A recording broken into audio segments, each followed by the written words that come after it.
Бұл өлең шумақтары қазақ қыздарына арналады. Қабылыңыздар. Қазақ қызы көркемедің әдемі, тұңғиық бір әсем шкалемі. Инабатты ибалайтын көркемім, тіпті ғажап күлімденген сәлемі.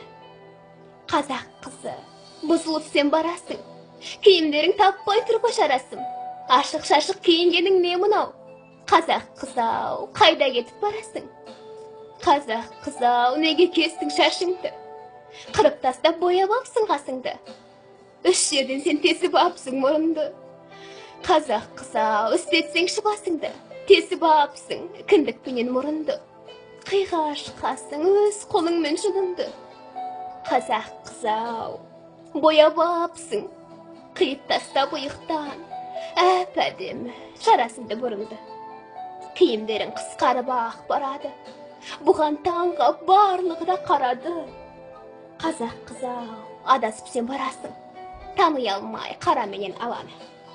Қазақ қызы қолың алдын темекі, бұл қылығың өте нашар дөрекі. Бір қолыңа пиып алып көшеде, қаңқып жүрсің, киіп алып көйлекті. Бала тауып тастадың сен әр жерге, сосын күнім жылайсың ау бекерге. Кінәл өзің, айыпты емес басқалар.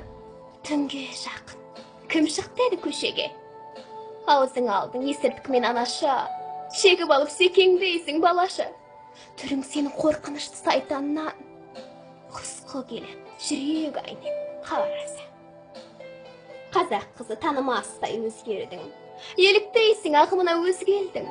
Тәлім алшы, осы өлеңнен күнім ау, терең түсін, мағынасын сөздер.